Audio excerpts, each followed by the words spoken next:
దేవుని యొక్క వాక్యంలో నుంచి ఆరాధన ప్రవేశించే ముందు మత్తయి సువార్త 2వ అధ్యాయం.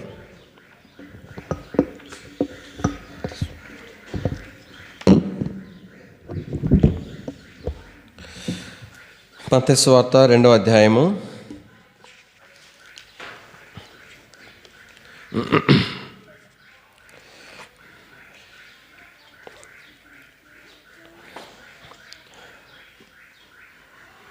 4-5 వచనాలు అందరం కలిసి చదువుకుంటాం. మత్తయి సువార్త 2వ అధ్యాయము 4-5 వచనాలు అందరం కలిసి. కాబట్టి రాజు ప్రధాన యాజకులను ప్రజల నుండి శాస్త్రులను అందరినీ సమకూర్చి క్రీస్తు ఎక్కడ పుట్టినని వారిని అడిగాను. అందుకు వారు, యోదయ బెత్లెహేములోనే ఏలైనగా, యోదయ దేశపు బెత్లెహేమ, నీవు యూదా ప్రధానంలో ఎంత మాత్రమును అల్పమైన దానివి కావు. ఇశ్రాయేలును నా ప్రజలను పరిపాలించు అధిపతి నీలోండి వచ్చును అని ప్రవక్త ద్వారా వ్రాయబడి ఉన్నదనిది. ప్రభు సహాయం కొరకై ప్రార్థన చేస్తాం. ప్రీతండి, మరోసారి మీ పాదములు ఎదుకొస్తున్నాము. మీ కృపగల హస్తంలోకి మమ్మల్ని అప్పగించుకుంటున్నాం. చదవని లేఖన భాగం దయతో ప్రభా మీ దీవించి ఆశ్రయించవలసిందిగా ప్రార్థన చేస్తుంటున్నాం. ఐదు మంది దాసుని దయతో దృష్టించవలసిందిగా ప్రభా మీ దాసుని మరుగుపరిచి మిమ్మల్ని మీరే మాకు ప్రత్యక్షపరచుకొని వస్తుందిగా ప్రార్థన చేస్తుంటున్నాం. రాగల వారందరిని బట్టి స్తోత్రములు. ఇంకను మార్గమధ్యలో వారిని కూడా దయతో దృష్టించిన వారే కృప చొప్పున జ్ఞాపం చేసుకున్నామని మహిమ ఘనత ప్రభావం మీకు ఆరోపించుకుంటూ వందరములు స్తోత్రములు చెల్లించుకుంటూ యేసుక్రీస్తు ప్రభు వారి యొక్క శ్రేష్టమైన ఘనమైన ఉన్నతమైన పరిశుద్ధమైన నామములో స్తుతించి ప్రార్థించి మహిమపరిచి అడిగి వేడుకుంటున్నాం తండ్రి, ఆమేన్.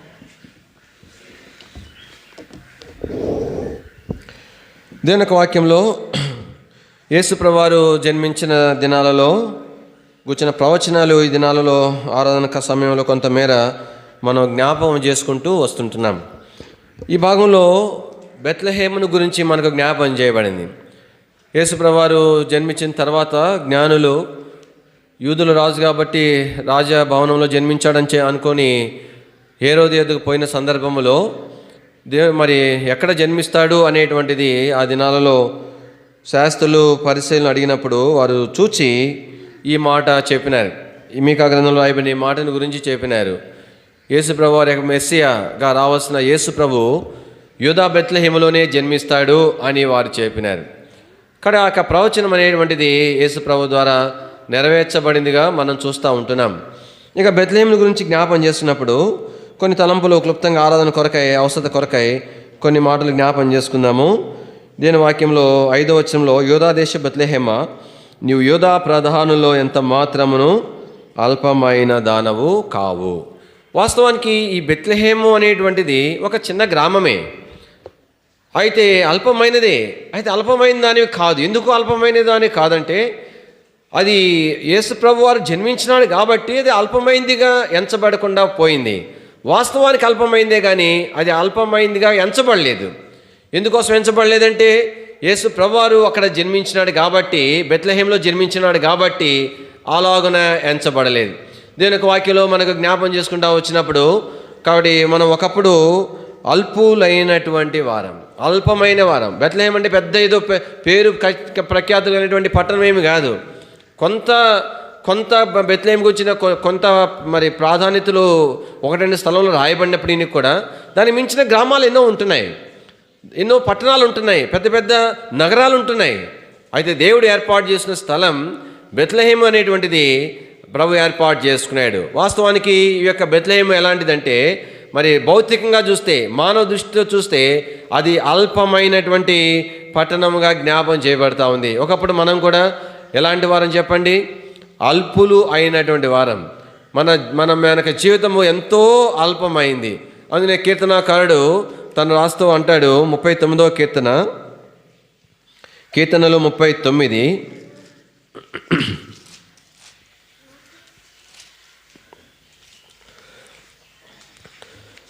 4వ వచనం ఎవరైనా చదవండి దయచేసి. యెహోవా నా అంతం ఎట్లుండునది, నా దినముల ప్రమాణము ఎంతైనది నాకు తెలుపుము, నా ఆయువు ఎంత అల్పమైనదో నేను తెలిసి గోరుచున్నాను. కాబట్టి దావీదు జ్ఞాపం చేస్తున్నాడు, యెహోవా నా అంతము ఎట్లుండునది, కాబట్టి నా యొక్క చివరి దినాలు నేను ఎట్లా గడపబోతున్నాను, తర్వాత మరి నా దినముల యొక్క ప్రమాణం ఎంత అంటే ఇంకెన్ని దినాలు మాత్రమే నా కోసం మిగిలించబడ్డాయి అని చెప్తూ ఏమంటున్నాడంటే, నా ఆయువు ప్రభా అల్పమైనదే, అయితే ఎంత అల్పమైందో నేను తెలుసుకోవాలనుకుంటున్నాను. అంటే నేను నా ఆయువు అల్పమైంది అనుకుంటున్నాను. ఒకవేళ నువ్వు చెప్పితే ఇంత అల్పమైంది అని చెప్తే అప్పుడు నాకు గ్రహింపు వస్తుంది, ఇంత అల్పమైందా అని అనుకుంటాను. అంటే నేను నా ఆయువు ఎలాంటిదంటే నా దృష్టికి ఎంత అల్పమైందో అంతకంటే అల్పమైంది. ప్రభా నా ఆయువు అల్పమైంది, అది ఎంత అల్పమైందో ఇంకా నేను తెలుసుకోవాలను. అల్పమైంది అంటున్నాడు కదా, ఇంకెంత అల్పమైందంటే అర్థం ఏంటి? తన యొక్క గ్రహింపులో తన ఆయువు ఎంత అల్పమైందో వాస్తవికంగా దానికంటే ఇంకా అల్పమైంది తన వాయువు. వాస్తవమే కదా. మన జీవము ఏ పాటిది చెప్పండి? అంతలో కనబడి మరు క్షణములో మాయమైపోయేటువంటి ఆవిరి వంటి వారమని రాయబడింది. పొయ్యి మించి ఆవిరి వస్తుంది, ఆ పొయ్యి మీద లేచిన ఆ కొద్ది సెకండ్లే ఆవిరి కనబడుతుంది, ఆ మరు క్షణము ఆవిరి మనకు కనిపించదు, గాల్లో కలిసిపోతుంది. బావి నుండి బకెట్తో నీళ్లు చేదేటప్పుడు ఆ బకెట్లోనే నీళ్లు యొక్క చుక్క ఆ యొక్క బకెట్ కింద నుంచి మరి ఒక్కొక్క చుక్క కారుతుంది. కారి ఆ బకెట్ నుంచి కింద పడిన మరుక్షణం బావిలో కలిసిపోతుంది. కనబడే ఆ పడిన చుక్క ఎక్కడ ఉందంటే కనబడదు, ఆ నీళ్ళలో కలిసిపోతుంది. మరి ఆ యొక్క ఏమంటారు తక్కెట ఉంటుంది, తక్కెట మీదంతా కూడా దుమ్ము ఉంటుంది. ఆ యొక్క మరి వ్యాపారి ఆ తక్కెటను తీసుకొని ఉఫ్ఫను ఊపంగానే ఆ దుమ్ము లేచిపోతుంది. లేచి ఎక్కడ పడిందయ్యా దుమ్మని చూస్తే కనబడదు. అంటే మన జీవితము ఎంత అల్పమైంది. కాబట్టి ఎలాంటి స్థితుల్లో మనల్ని జ్ఞాపం చేసుకున్నాడు? మన మీద గొప్పవారమనో బలవంతులమనో ఎంతో శ్రేష్టమైన వారమనో దేవుడు మనల్ని ఏర్పాటు చేసుకోలేదు. అల్పులైన మనలను దేవుడు ఏర్పాటు చేసుకున్నాడు. సరే, మన జీవితమే ఎంత అల్పమైంది, ఇంత కొద్ది జీవితము. ఈ కొద్ది జీవితం అన్నా నేను దేవుని కొరకు జీవించాలా? ఇంకా నా కొరకై ఎంతో కాలం కాదు, నా జీవితమే కొద్దిది. ఈ కొద్దిది నా ప్రభు కొరకు జీవించాలా, నా ప్రభుని మహింపరచాలా, నా ప్రభుని ఘనపరచాలా అని మనుషుడు అనుకుంటున్నాడా? అట్లా అనుకున్నాడా? అట్లా అనుకోలేవు. అసలే కొద్ది జీవితం, అసలే అల్పమైన జీవితం. ఆ అల్పమైన జీవితాన్ని తీసుకుపోయి ఎక్కడ పెట్టేసినాడు? సాతాను చేతిలో పెట్టేసినాడు, పాపానికి అప్పగించేసినాడు. దేని వాక్యంలో హెబ్రీయులకు రాసిన పత్రిక 11వ అధ్యాయం, హెబ్రీయులకు రాసిన పత్రిక 11వ అధ్యాయం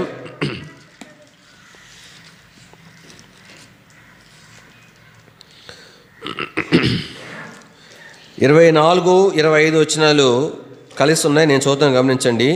మోషే పెద్దవాడైనప్పుడు విశ్వాసం బట్టి ఐగుప్తు ధనము కంటే క్రీస్తు విషయమైన నింద గొప్ప భాగ్యము ఎంచుకొని అల్పకాలము పాప భోగము అనుభవించుట.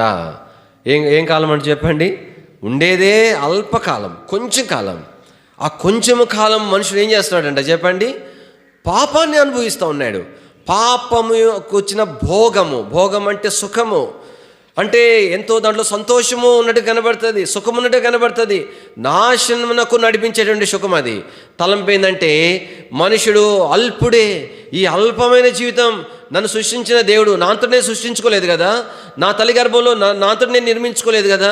నన్ను సృష్టించిన వాడు ఎవరో నేను తెలుసుకొని ఆయనను సంతోషపెట్టాలా, ఆయన మనసును గెలుచుకోవాలా, ఆయన హృదయాన్ని నేను గెలుచుకోవాలా అని మనం అనుకోలేదు. అల్పులమైన మనం ఎలా జీవించినాం చెప్పండి? పాపములో మన అల్పకాలము జీవిస్తూ వచ్చినాం. మన ఈ అల్పమైన జీవితం పాపానికి అప్పగించుకుంటా వచ్చినాం. కానీ అలాంటి స్థితిలో ఉన్న మనలను ప్రభువు జ్ఞాపకము చేసుకుంటా వచ్చినాడు. తర్వాత రెండవదిగా దేని యొక్క వాక్యంలో ఈ యొక్క బెత్లెహేమును గురించి మనం జ్ఞాపకం చేసుకుంటా వచ్చినప్పుడు ఈ యొక్క బెత్లెహేములో ఒక గొప్ప కరువు వచ్చినట్లుగా దేని వాక్యంలో మనం చూడగలుగుతాం. గొప్ప కరువు వచ్చింది. ఎంత కరువు వచ్చిందంటే ఆ యొక్క యూదా దేశానికి వచ్చిన కరువు బెత్లెహేము కూడా పాకింది. ఆ కరువు ఎంత పరిస్థితి అంటే ఒక కుటుంబం అయితే తట్టుకోలేకపోయింది, విలవిల్లాడిపోయింది. ఆ కుటుంబం తన భార్య, 2 కుమారులను తీసుకొని వేరే దేశానికి వారు పారిపోతూ వచ్చినారు. ఎందుకోసం వెళ్ళిపోయినారు అట్లాగా? అంటే సొంత దేశంలో ఇంత విడిచిపెట్టి, అంటే పనుల కోసం వేరే ప్రాంతానికి వెళ్ళటం వేరే సంగతి. కాబట్టి సొంత ప్రాంతాన్ని, సొంత ఇంటిని, బంధువులందరూ వదిలిపెట్టి ముక్కు మోదలేని వారికి ఎందుకు వెళ్ళినారు? చాలా కఠినమైన కరువు వారికి అనుమతించబడింది. దీని వాక్యాలు మనం చూస్తూ వస్తే చూడండి, రూతు గ్రంథం రూతు గ్రంథము 1వ అధ్యాయం.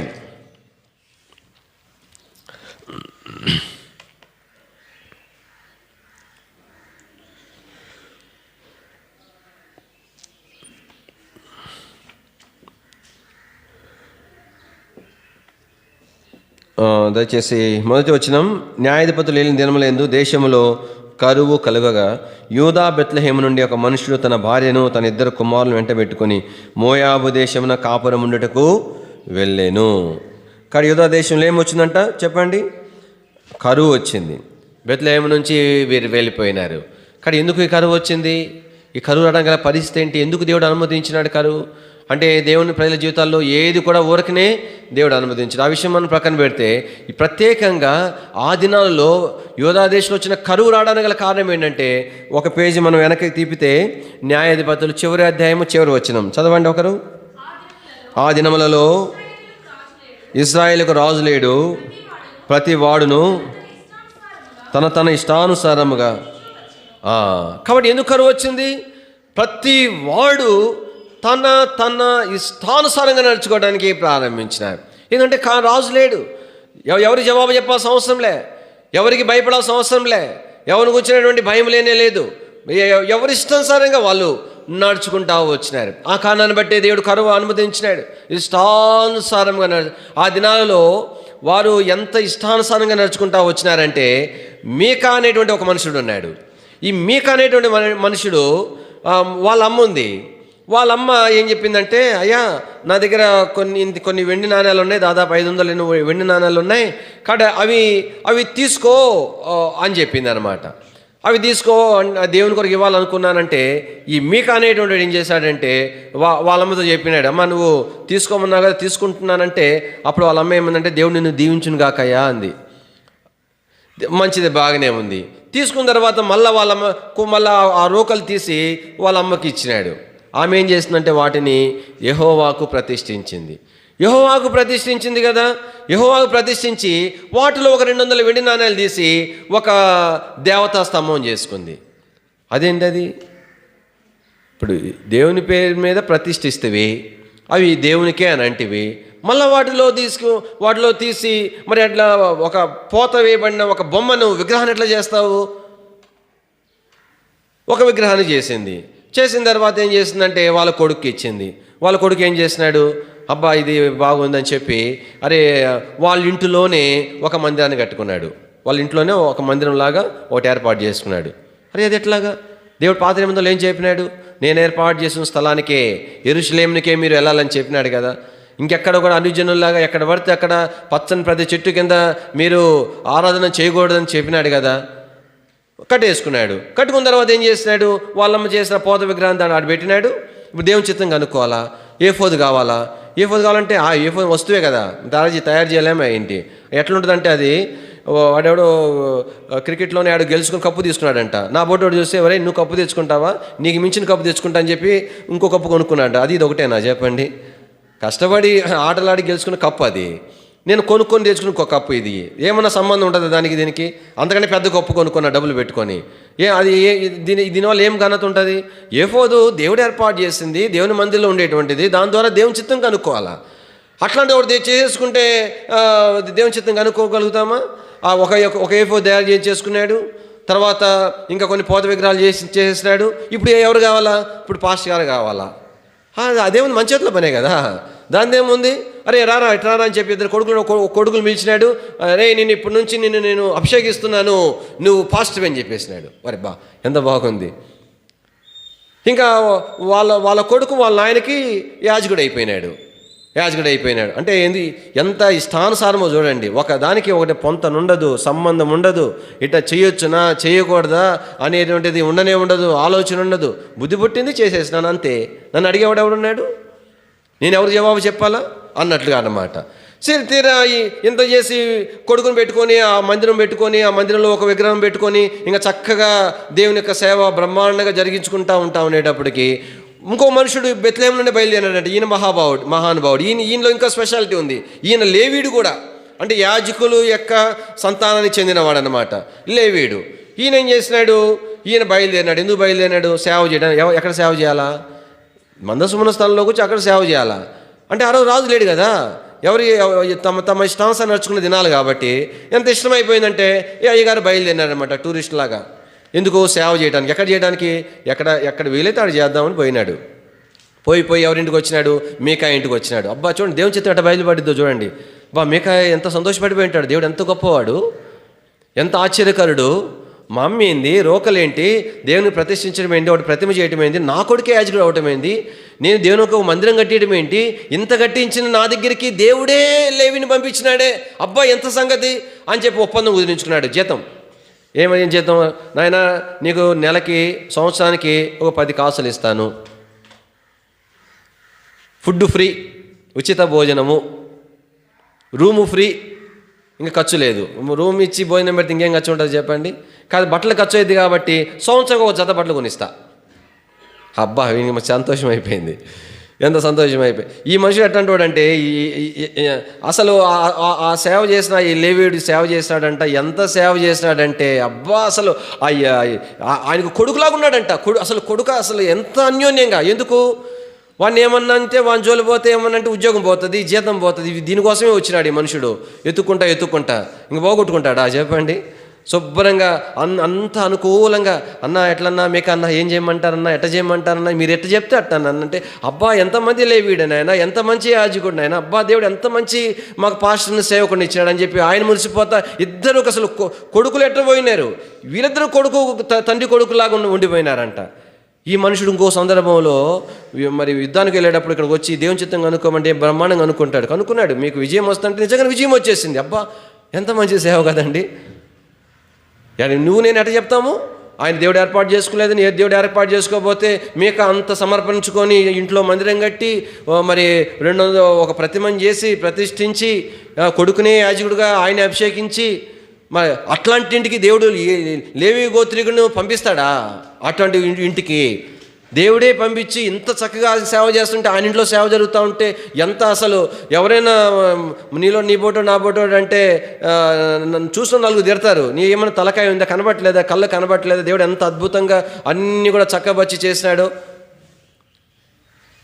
మళ్ళీ వాళ్ళు దేవుని చిత్తం అనుకొని మీకు విజయం కలిగిందంటే విజయం కలిగింది. పోతా ఏం చేస్తారంటే వాళ్ళు మొత్తం అరే ఈ పిల్లోడు చెప్పిన దాన్ని బట్టే మనకు విజయం వచ్చింది, అదే కనుక ఈ పిల్లోడు మన ఊరికి తీసుకుపోతే ఇతను ఏం కావాలన్నా మనకి ఎక్కడికి పరిగెత్తుకుని పోకుండా మన ఇంట్లో నుండి మనకు దేవుని చిత్తం చెప్తాడని చెప్పి మన ఆత్మీయంగా పోషిస్తాడు బాగా ఈ దైవ సేవకుడు అని చెప్పి ఏం చేస్తున్నారు వాళ్ళు?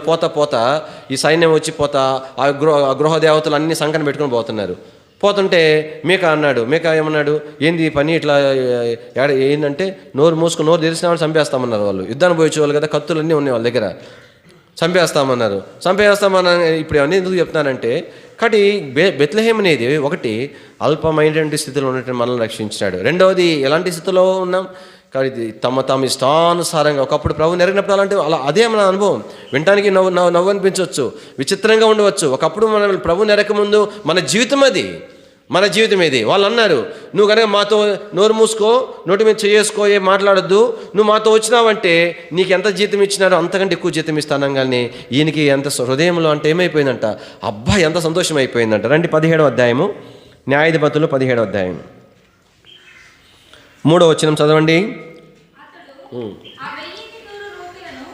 1,100 రూకలను తన తల్లికి మరలయ్యగా ఆమె పోత విగ్రహం చేయుటకై తన కుమారుని చేత తీసుకునిన ఆ రూకలను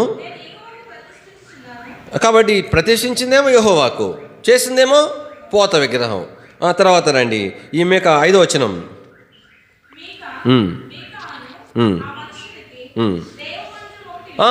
అసలు ఆయనకే సొంత మందిరం ఒకటి ఉంది అనమాట, దేవ మందిరం ఉంది ఆ మీకాకు. సరే ఈ మీకాకు దేవ మందిరం ఉంది కదా, అక్కడ ఎవరిని ఏర్పాటు చేసినాడు చదవండి. ఏఫోదును గృహదేవతలను చేయించి తన కుమారులో ప్రతిష్ఠింపగా కొడుకు యాజకుడు అయిపోయినాడు. అభిషేకించింది ఎవరు? తండ్రి. బాగానే ఉంది. అక్కడికి ఎవరు వచ్చినారు? 7వ వచనం.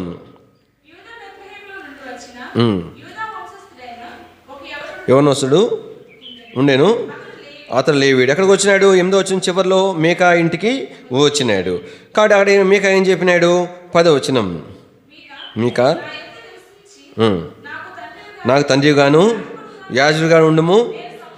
నేను సంవత్సరం నాకు 10 వెండి రూకలు, ఒక దుస్తు బట్టలు, ఆహారము. మరి ఆ లేవిని ఎవరు ప్రతిష్ఠించాలా? ఈయన ప్రతిష్ఠించినాడు, అయ్యగారే, మీకా గారే. 12వ వచనం చూడండి. మీకా అబ్బా శుభ్రంగా జీతాన్ని కుదిరినాడు కదా. 4వ వచనంలో 18వ అధ్యాయం 4వ వచనంలో, అందుకు మీకా తనకు చేసిన విధం చెప్పి, మీకా నాకు జీతం ఇచ్చుచున్నాడు, నేను అతనికి యాజకుడై ఉన్నాను. జీతం తీసుకోవాలా, అనుకూలంగా యాజకత్వం చేయాలా. ఎంత బాగా వీళ్ళు ఉన్నారంటే 17వ అధ్యాయం 11వ వచనం, ఆ మనుషుని మీద నివసించుడు సమ్మతించెను, ఆ యవ్వనుడు అతని కుమారులలో ఒకని వలె ఉండేను. ఎబ్బా ఎంత అంటే ఇప్పుడు లేవిడికి తెలియదా ఏంది దేవుని ప్రదర్శించడం ఏంది, పోత విగ్రహం చేయటం ఏంది, లేదంటే అంటే ఈయనకే క్రమం లేదు. ఏడబడితే చేసుకుందాము, ఏడ జీతం కుదిరితే ఆడికి వెళ్దామని పరిగెత్తున్నాడు. కానీ తలంపు ఏంటంటే ఆ దినాలలో ఇష్టానుసారంగా ఎవరంతటా వారు. అందుకని తర్వాత వేరే వాళ్ళు వచ్చి మరి నేను మీకు ఇంకా ఎక్కువ జీతం ఇస్తామని చెప్పినారు. 18వ అధ్యాయం 19వ వచనంలో, వారు నీవు ఊరకుండము, నీ చెయ్యి నువ్వు నోటి మీద ఉంచుకొని మాతో కూడా వచ్చి మాకు తండ్రిగా యాజకుడు ఉండము. ఒక ఇంటి వారికే యాజకుడిగా ఉండటం మంచిదా? ఇశ్రాయేలు ఒక గోత్రం కుటుంబమునకు యాజకుడు ఉండటం మంచిదా? అరే ఎంత పిచ్చోడు, ఇక్కడ ఎందుకు రా, గోత్రంకి నువ్వు యాజకుడు ఉందని చెప్పినారు. ఏమి ఇస్తారంట మరి అని చెప్తే ఏమన్నారు 20వ వచనంలో, అప్పుడు ఆ యాజకుడు సంబరపడిపోయినాడు అనమాట.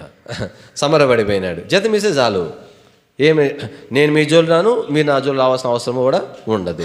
ఎంత బాగుంటుంది కదా తలంపోయిందని. అందుకనే ఈ భాగంలో రాయబడతా వచ్చింది. 17వ అధ్యాయం 6వ వచనం అందరం కలిసి చదువుదాం. ఆ దినములలో ఇశ్రాయేలుకు రాజు, అందరం కలిసండి, పెద్ద చదవండి మీ భాగం. 17వ అధ్యాయము 6వ వచనం, ఆ దినములలో ఇశ్రాయేలుకు రాజు లేడు, ప్రతి వాడును తన ఇష్టానుసారముగా ప్రవర్తించుచూ వచ్చెను. 18వ అధ్యాయం 5వ వచనం, ఆ దినములలో ఇశ్రాయేలుకు రాజు లేడు. కాబట్టి ఎందుకు వచ్చింది బెత్లెహేములో కరుణ కారణం ఏంటంటే, దేవుని ఒక వాక్యం మనం చూస్తూ ఉంటున్నాం. ఇష్టానుసారంగా ఒకప్పుడు మనం అల్పులైన వారం, అల్పమైన జీవితం పాపానికి అప్పగించేసుకున్నాం. రెండవదిగా మనం చూస్తూ వచ్చినప్పుడు ఒకప్పుడు ఎలాంటి వారం అంటే మన ఇష్టానుసారంగా నడుచుకుంటూ వచ్చినాం. ఇష్టం వచ్చిన మతం, ఇష్టం వచ్చిన పద్ధతి, ఇదేంటి, ఇట్లా ఎందుకు చేయాలా, ఇట్లా చేయడం వల్ల ఏంటి, దేవుని ప్రయోజనం ఏంటి, దీన్ని బట్టి దేవుడు ఎందుకు సంతోషిస్తాడు, ఇట్లా చేస్తే దేవుడు దుఃఖపడ్డా, అవేవి లేనే లేదు. దాని గురించి ఆలోచన లేనే లేదు. నాకు ఇట్లా అనిపించింది, నేను ఇట్లా చేస్తాను. కానీ ఇట్లా చేస్తే దేవుడు బాగా నీకు పుణ్యం వస్తుందంటే అట్లా చేసేది. మరొక ఆయన వచ్చి మరొక రకంగా చెప్తే అట్లాగే చేసేది. అందుకు దీని వాక్యంలో మనం చూస్తాం. ఒకప్పుడు మరి మన ఇష్టానుసారంగా నడుచుకుంటా వచ్చినాం. 53వ అధ్యాయం, యెషయా గ్రంథం 53వ అధ్యాయంలో, ప్రతి వాడును తనకిష్టమైన త్రోవకు తొలగిను అని దీని వాక్యంలో మనకు జ్ఞాపం చేయబడుతుంది. యెషయా గ్రంథం 53వ అధ్యాయం 6వ వచనం అందరం కలిసి చదువుకుంటాం. 53:6, మనమందరము గొర్రెల వలె త్రోవ తప్పిపోతిమి, మనలో ప్రతి వాడును తనకిష్టమైన త్రోవకు తొలగెను, యెహోవా మనందరి దోషమును అతని మీద మోపెను. దీని వాక్యంలో మనమందరము రాయబడి, ఎవరి మినహాయింపు లేదు. మనందరి యొక్క స్థితి అలాంటిదే, దుస్థితి ఇది, దౌర్భాగ్యపు స్థితి అది. దేవునికి అప్పగించుకోకుండా, దేవుని వాక్యాన్ని లోబడకుండా మనమందరం ఒకప్పుడు ఎలాంటి వారు ఉన్నామంటే, మనము గొర్రెల వలె త్రోవ తప్పిపోయినాం. గొర్రెల వలె ఎందుకు రాయబడింది? ఒక్క మనుషుడు తప్పిపోయినాడు, ఆ మనుషుని వెనకాల మనం అందరం కూడా తప్పిపోయినాం. దేవుని వాక్యంలో అందుకనే రాయబడతా వచ్చింది, మనలో ప్రతి వాడును తనకిష్టమైన త్రోవకు నడుచుకుంటా వచ్చినాడు. దేవుని వాక్యంలో అందుకని దాని గురించి దేవుని వాక్యం ఏం సెలవిస్తూ ఉంది? యెహోవా మనందరి దోషము. ఏంటది చెప్పండి? పాపం. పుణ్యకారాలని చెప్పుకున్నాం, అది పాపం. ఇది దేవుని సంతోషపెట్టే సంగతులు అనుకున్నాం, కానీ అది పాపం అని మనకు తెలియదు. కానీ దేవుని వాక్యంలో మన దోషాలు, మన పాపములు, ఒకప్పుడు ప్రభువుని ఎరకముందు, లోకంలో ఉన్నప్పుడు, చీకట్లో ఉన్నప్పుడు, గుడ్డివారుగా ఉన్నప్పుడు, గ్రహింపు లేకుండా ఉన్నప్పుడు మనం జీవిస్తూ వచ్చినాం. దేవుని వాక్యం రాయబడుతుంది, మనం దోషములు చేస్తే మన దోషములన్నీ ఎవరి మీద మోపినాడంటే చెప్పండి? యేసు ప్రభు మీద మోపబడింది. మన పాప దోషములన్నీ ఆయన మీద మోపినాడు. అందుకనే మన పాపం రావాల్సిన శిక్ష యొక్క యావత్తు కూడా శిలువలో యేసు ప్రభువారు మన పక్షంగా ఆయన భరించిన వాడుగా ఉంటున్నాడు. కాబట్టి దేవుడు మన యొక్క స్వరూపాన్ని ఆయన తీసుకున్నాడు, మన స్థానాన్ని ఆయన తీసుకున్నాడు. ఎందుకోసమని? ఆయన స్థానంలోనికి మనల్ని తీసుకురావడానికి, తప్పిపోయిన మనలను మళ్ళా తిరిగి తన మార్గంలో తీసుకురావడానికి ఆయనే మార్గంగా చేయబడినాడు. ప్రశస్తమైన రక్తం, అమూల్యమైన రక్తం, నిర్దోషమైన రక్తం మన పాప క్షమాపణ కొరకై కలువరి శిలువలో చిందించబడతా వచ్చింది. ఇక్కడ శ్రేష్టమైనటువంటి మార్గాన్ని ప్రభు మన కొరకు ఏర్పాటు చేసినాడు. ఇక్కడ ఎంత ఆశ్చర్యమైన ప్రేమ కదా అది. దోషం చేసింది మనమందరం పాపం చేసిన వారం, మనమంతా త్రోవ తప్పిపోయిన వారం, మనమందరం మన ఇష్టానుసారంగా నడుచుకున్న వారం. కాబట్టి దేవుని సంతోషపెడుతున్నామేమో అనుకొని దేవుని దుఃఖపెట్టిన వారం, దేవునికి అప్పగించుకునేటువంటి వారం. ఉన్న కొద్ది జీవితం, అల్ప జీవితం ప్రభుకు అప్పగించుకోకుండా కాబట్టి పాపానికి అప్పగించుకునేటువంటి వారం. అయితే మనకు రావాల్సిన శిక్ష ఎవరి మీద మోపడింది? ప్రభు మీద మోపడింది. ఎంత అపారమైన కనికరమును ప్రభు మన ఎడల చూపిస్తూ వచ్చినాడు.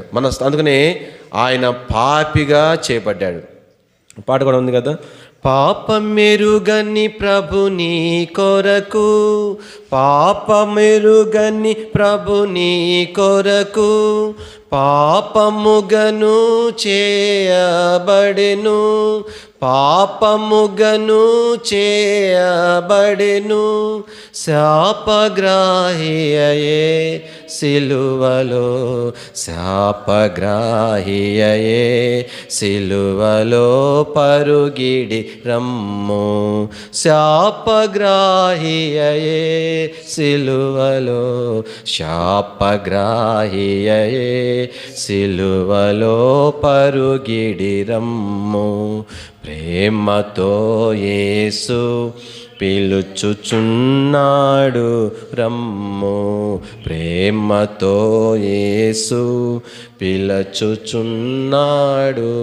కానీ బెత్లెహేము యొక్క అనుభవం ఏం చూపిస్తూ ఉంది? ఒకప్పుడు అల్పులమైన మన జీవితాన్ని శాపమునకు అప్పగించుకునే స్థితి. బెత్లెహేము అనుభవం ఏం చూపిస్తూ ఉంది? ఒకప్పుడు మన ఇష్టానుసారంగా నడుచుకుని దేవుని యొక్క కోపమునకు, ఉగ్రతకు మనం పాత్రమైంటుండగా మనకు రావాల్సిన శాపం అంతా కూడా ఆయన భరించి మనకు విడుదల అనుగ్రహించినాడు. ఒక గృహములో ఒక కుమార్తె ఉండేటువంటిది. చాలా చక్కని సౌందర్యవంతురాలైనటువంటి కుమార్తె. అయితే వాళ్ళ అమ్మ ఉండేది, ఆమె ముఖము చాలా చూడటానికి బహు వికారంగా ఉండేది. అందుకని ఎంత వికారంగా ఉండేది అంటే ఆమె తల్లి అయినా కూడా తల్లిని చెప్పుకోవడానికి కూడా పాపకి సిగ్గు అనిపించేది. అందుకని ఎప్పుడు కూడా ఆమెను స్కూల్ దగ్గర తీసుకురావడం కానీ, ఫ్రెండ్స్ని ఇంటికి తీసుకురావడం కానీ ఎన్నడూ చేసేది కాదు. కానీ ఎందుకంటే అంత చూడటానికి వీలు కానంత వికారమైనటువంటి ముఖం అయిపోయింది ఆ ముఖం. అందుకని ఈ పాప ఒకసారి అనుకోకుండా, తనకు తెలియకుండా తన స్నేహితులు తన ఇంటికి వస్తారు. వచ్చి రాగానే వాళ్ళ తల్లిని చూస్తారు. చూడంగానే వారు కూడా షాక్ అయిపోద్ది, ఇంత అసహ్యంగా ఉంది, ఎవరు ఈమె అని చెప్పి వెంటనే పాపను చూస్తారు. ఎవరు ఆమె అని అడుగుతారు. అడగగానే అమ్మాయి చెప్తుంది. కానీ ఎట్లా చెప్పాలా, తల్లి అని చెప్పాలంటే చీచి ఇంత అసహ్యంగా ఉంది అనుకుంటారే, ఎంతమంది తల్లులు ఉన్నారు, ఎంత బాగున్నారు, ఎంతో కనీసం చూడలేనంత అసహ్యంగా అయితే లేరు అని చెప్పి ఏం చెప్పాలో అర్థం కాక ఈమె మా పని మనిషి అని చెప్పింది. ఎవరి గురించి చెప్పినట్లాగా తల్లిని చూసి ఈమె మా పని మనిషి అని చెప్పింది. తన స్నేహితులు వెళ్ళిపోయినారు. హృదయం పిండేసినట్టు అయిపోతూ ఉంది, బాధ కలుగుతూ ఉంది. అయ్యో నా తల్లిని పెట్టుకొని నేను తల్లిని చెప్పుకోలేకపోయానే, అయ్యో నా తల్లిని మరి ఈమె నా పని మనిషి అని చెప్పానే అని చెప్పి లోపల కుమిలిపోతూ ఉంది, బాధపడిపోతూ ఉంది. తట్టుకోలేక తల్లి దగ్గరికి వచ్చి అడిగింది, అమ్మ ఎందుకు నువ్వు ఇంత అసహ్యంగా ఉన్నావు? కానీ నేను తల్లిని నేను చెప్పుకోలేనంత అసహ్యంగా ఎందుకు అయిపోయాను, మరి ఎందుకు ఇట్లా ఉన్నావు? ఎవరు లేరే ఇట్లాగా, ఎంతమందిని నేను చూస్తున్నాను, ఏ ఒక్కరిని ఇలాగా లేరే అని చెప్తున్నప్పుడు వాళ్ళమ్మ ఒక చిన్న ఫోటో తీసి ఆ బిడ్డ చూపించింది. చూడంగా నా బిడ్డ ఆశ్చర్యపోయి అనిందంటే, అమ్మ ఈమె ఎవరు అని అడిగింది. ఎంత అందంగా ఉంది, ఎంత సౌందర్యంగా ఉంది, ఎవరమ్మా ఈమె? నేను నీ సంగతి అడుగుతుంటే ఆమె ఎవరు ఫోటో చూపిస్తావేంటి నాకు అని అడిగితే అప్పుడు ఆ తల్లి చెప్పిందంట, అమ్మ ఆమె ఎవరో కాదు నేనే అని చెప్పిందంట. ఆశ్చర్యమైపోయింది. అమ్మ ఎట్లాగా ఇంత అందమైన రూపం ఏమైపోయింది, ఎందుకు ఇంత అసహ్యంగా అయిపోయాను? అమ్మ నేను నీళ్ళకని వెళ్ళాను, చిన్న వయసు, ఉయ్యాల్లో వేసి వెళ్ళిపోయాను. నేను తిరిగి వచ్చేసరికి ఆ ఇంటికి నిప్పు అంటుకుంది, చుట్టూ కూడా ఆ యొక్క మంటలు అల్లుకుపోతూ వచ్చినాయి. బిందె పడేసి కేకలేయడం ప్రారంభించాను. అయ్యో నా బిడ్డ ఉంది లోపల, రక్షించండి రక్షించండి కేకలు వేశాను. ఎవరు సాహసం చేయలేదు, ఎవరి ముందుకు రాలేదు. తెగిచ్చి నేను లోపలికి వెళ్ళిపోయాను. అట్లనే నువ్వు ఉయ్యాలోని నిన్ను ఆ యొక్క గుడ్డలతో సహా చుట్టుకొని నా చీర చాటుని పెట్టుకొని నేను బయట రావడం ప్రయత్నించగా ఆ నిప్పులన్నీ కూడా నా మీద పడ్డాయి, నా ముఖం మీద పడ్డాయి. అలాగే నా ముఖం అంతా కాలిపోయింది. ఆ బిడ్డతో చెప్పింది, ఆ దినము కనుక నేనే గనక తెగించి వెళ్ళకపోతే నువ్వు కాలిపోయేదానివి. కొన ప్రాణంతో ఒకవేళ హాస్పిటల్లో చేరిస్తే నువ్వు బ్రతికుంటే నాలాగా నువ్వు ఉండేదానివి. నువ్వు నీ సౌందర్యం కాపాడాలని, నువ్వు బాగుండాలని, నీవు క్షేమంగా ఉండాలని నీ కొరకు నేనేం చేశాను. వెంటనే నా బిడ్డ తల్లి కాళ్ళ మీద పడిపోయింది. ఎన్నడూ కూడా సిగ్గుపడలేదంట, సంతోషంతో చెప్పుకుంది. ప్రభు స్తోత్రాలు. ఒకప్పుడు శాపగ్రస్తమైనటువంటి పాపభూయిష్టమైనటువంటి ఇష్టానుసారంగా నడుచుకున్న స్థితిలో నుండి ప్రభు మనల్ని జ్ఞాపం చేసుకొని తన ప్రియకుమారి లోకాన్ని పంపించడం ద్వారా ఆ క్రూరమైన సెలవుకు నీ పక్షంగా నా పక్షంగా చూడ నొల్లని వాడిగా స్వరూపము సొగసు ఏమి సమస్తం కోల్పోయే మనిషి మాంసము ముద్దనంతగా ప్రభు మన కొరకై ఆయన రూపాన్ని కోల్పోయినాడు. దాన్ని బట్టి నేను కనికరించబడినాం. ప్రభు స్తోత్రాలు. ఇప్పుడు ప్రభు మనల్ని జ్ఞాపం చేసుకొని ప్రభు ఎక్కడ తీసుకొచ్చినాడు? ఇప్పుడు మళ్ళా తిరిగి బెత్లెహేమే అనుభవంలోనికి. ఇదే బెత్లెహేం అనుభవం ఒకప్పుడు శాపగ్రస్తమైన స్థితిని చూపిస్తుండగా ఇప్పుడు ఇదే బెత్లెహేం ఏం చూపిస్తూ ఉంది? ఇప్పుడు ఎలాంటిదంటే బెత్లెహేము యూదా ప్రధానులలో, అంటే ఒక ఊరు కాదు, ఒక ప్రాంతం కాదు, మనుషులతో పోలుస్తున్నాడు. మనుషులు వేరు, ఆ యొక్క మరి గ్రామాల పట్టణాలు వేరు కాబట్టి అయితే మనుషులతో పోలుస్తున్నాడు. ఎంత శ్రేష్టమైన దాని అంటే నువ్వు ఎంత మాత్రం కూడా అల్పమైన దాని కాదు. యూదా ప్రధానులలో వారితో సమతూగమవలసిన దానవు. ఎట్లాగైపోయింది? అల్పమైన ఈ యొక్క స్థలము శ్రేష్టమైన ఎట్లాగైపోయింది? కానీ ఇశ్రాయేలును నా ప్రజలను ఏలువాడు నీలో నుండి వస్తాడు. మత్తయి సువార్త 1వ అధ్యాయం 5వ వచనం చివరిలో, 2వ అధ్యాయం 5వ వచనంలో, ఇశ్రాయేలును నా ప్రజలను పరిపాలించే అధిపతి నీలో నుండి వచ్చును. కాడికి ఇప్పుడు సృష్టికర్త ఎక్కడికి వచ్చినాడు? బెత్లెహేముకి వచ్చినాడు. బెత్లెహేములో ఆయన జన్మించినాడు. ప్రభు స్తోత్రాలు. ప్రభు నిన్ను నన్ను తిరిగి జన్మించడం ద్వారా కానీ పాపభూయిష్టమైన మన స్థితి నుండి దేవుడు ఆయన అమూల రక్తం బట్టి, రక్త ప్రభావం బట్టి తొలగించి వేసి ఏం చేసినాడు? ఆయన నీలో నాలో నివసించేవాడుగా చేయబడినాడు. కాబట్టి నీలో నాలో ఎవరున్నారు చెప్పండి? ప్రభు ఉండేటువంటి వాడుగా ఉంటున్నాడు. దేని వాక్యంలో వ్రాయబడింది, కానీ నీ హృదయములో నుండి జీవజల ధారలు బయలుదేరును. అన్నిటికంటే ముఖ్యముగా నీ హృదయమును భద్రంగా కాపాడుకో. సామెత గ్రంథంలో ఆ మాట రాయబడి ఉంటుంది. ఏంటి ఆ జీవజల దారులు? 8వ గ్రంథం 2వ అధ్యాయం రాయబడి ఉంటుంది, జీవజల ఊటనైన నన్ను విడిచిపెట్టారు అని ప్రభు అంటాడు. కాబట్టి ప్రభు యేసుక్రీస్తు వారే. మరి ప్రకటన గ్రంథంలో ఏం రాయబడుతుంది? ఎవడైనా నా స్వరం తలుపు తీసేలా నేను లోపలికి వచ్చి అతను నాతో అతడు కలిసి భోజనం చేస్తాం రాయబడతా వచ్చింది. కానీ ప్రభు స్తోత్రాలు. తన అమూల్యమైన కనికరను బట్టి ప్రభు మనల్ని ఏం చేస్తాడంటే రక్షించిన వాడుగా ఉంటున్నాడు. బెత్లెహేము యొక్క అనుభవంలోనికి తీసుకుని వచ్చిన వాడుగా ఉంటున్నాడు. రక్షణ పొందిన వారమై బెత్లెహేము యొక్క అనుభవంలోనికి మనం తీసుకుని రాబడినాం. ఒకటి తలంపులని జ్ఞాపం చేసి ఆరాధనలను ప్రవేశిస్తాం. బెత్లెహేము యొక్క అనుభవం ఏంటి? దయచేసి 132వ కీర్తనలు 132.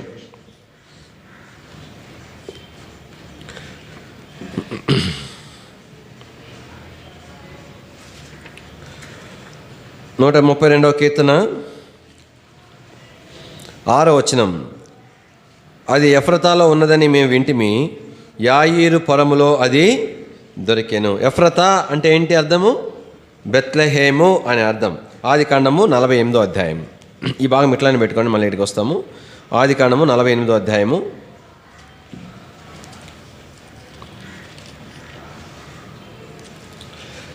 7వ వచనం. పద్దనరాబు నుండి నేను వచ్చినప్పుడు ఎఫ్రతాకు ఇంకా కొంత దూరం ఉండగా మార్గమున రాహేలు కనాను దేశంలో నా యువత మృతి పొందెను. అక్కడ బెత్లెహేమను ఎఫ్రతా. ఎఫ్రతా అంటే అర్థం ఏం చెప్పండి? ఎఫ్రతానే బెత్లెహేము అని అనబడతా వచ్చింది. ఆ రెండు పేర్లు దానికే. ఒకప్పుడు ఎఫ్రతా, తర్వాత అది బెత్లెహేముగా మారింది.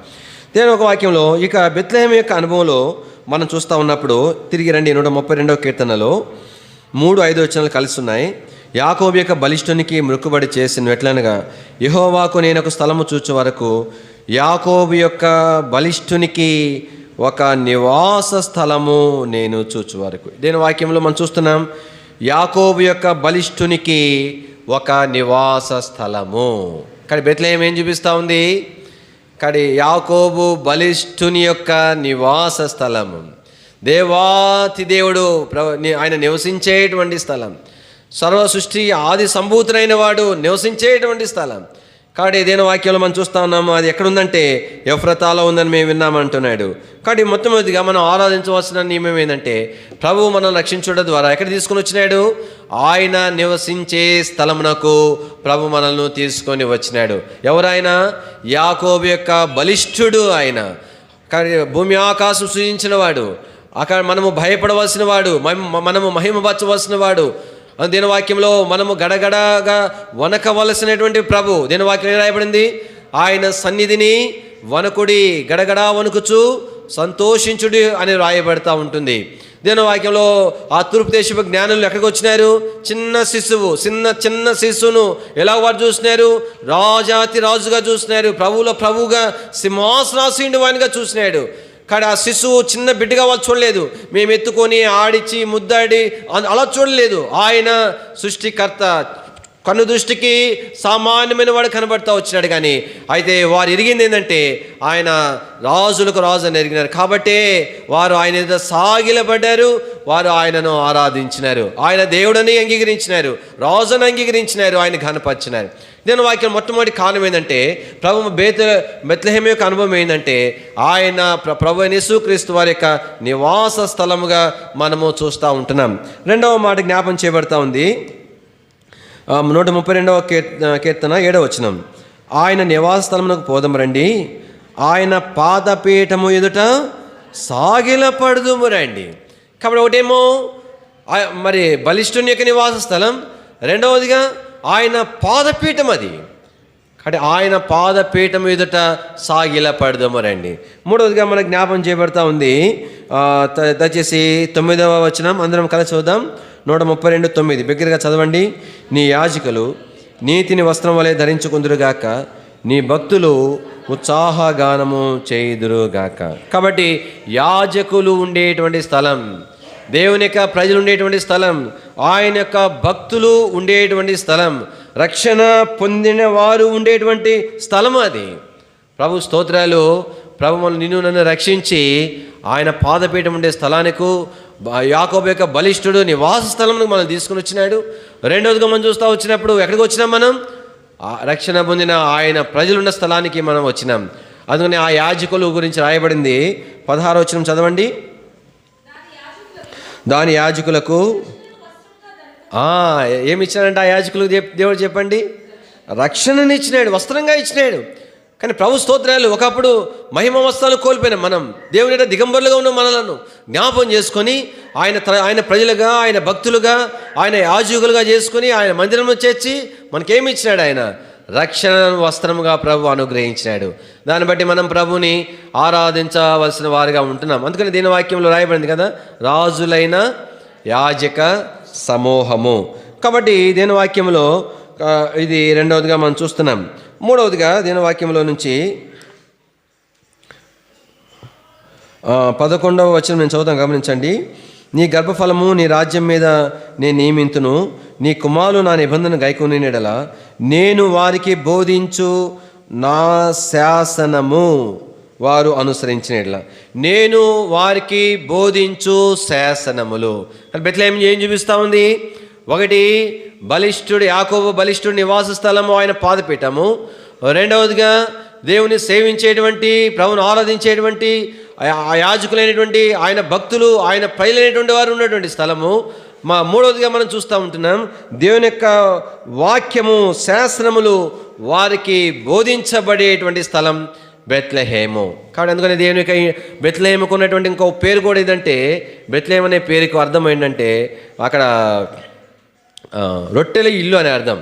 కానీ సమృద్ధిగా ఆహారం దొరికే స్థలం, సమృద్ధిగా ఆహారం దొరికే స్థలం, సమృద్ధిగా దేవుని యొక్క వాక్యం దొరికేటువంటి స్థలం. ఎందుకు దేవుని యొక్క మందిరానికి వస్తూ ఉంటున్నారు? దేవుని వాక్యం ఏ రాయబడింది? యాకోబు దేవుని మందిరంలోకి వెళుదాము రండి అని జనులు చెప్పుకుంటారంట. ఎందుకని?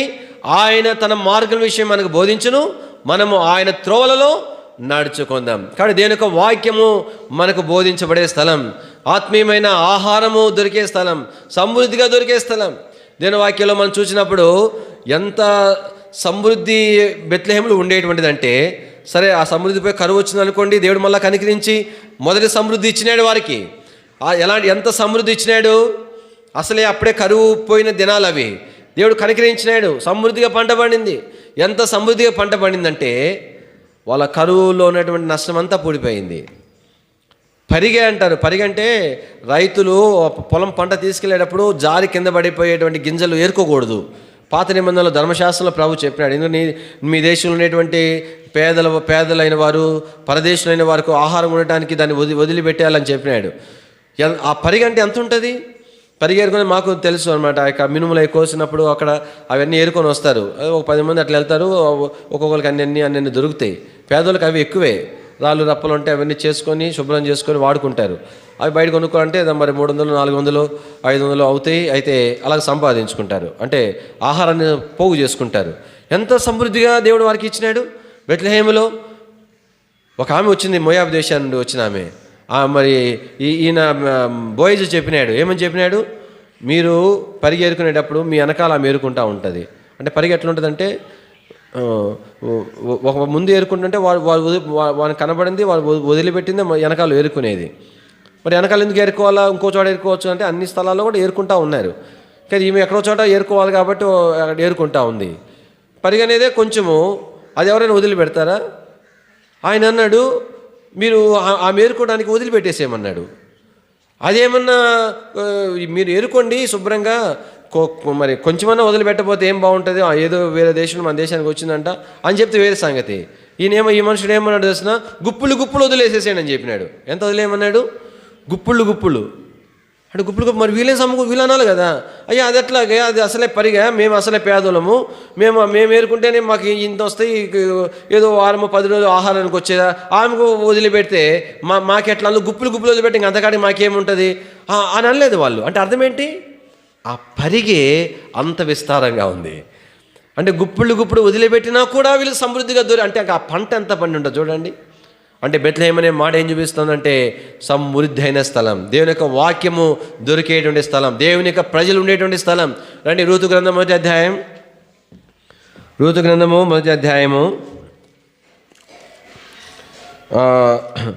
2వ అధ్యాయం 16వ వచనం. మరియు ఆమె కొరకు పిడికిళ్ళు పడవేసి ఆమె ఏరుకున్నట్లు విడిచిపెట్టి. సమృద్ధిగా నేను వాక్యంలో మన ప్రభు స్తోత్రాలు. దేవుడు మనల్ని జ్ఞాపం చేసుకుని చివరి దినాలలో శాపగ్రస్తమైన స్థితిలో, దేవుని ఉగ్రత కింద ఉన్నటువంటి స్థితిలో నుండి ప్రభు మనల్ని విమోచించి ఎక్కడికి తీసుకొచ్చినాడు? అంటే ఆయన నివాస స్థలం తీసుకొచ్చినాడు. ఆయన రక్షణ కార్యక్రమంలో జరిగించినాడు. ఆయన నివాస స్థలం, యాకోబు బలిష్ఠుని యొక్క నివాస స్థలంలో తీసుకొచ్చినాడు.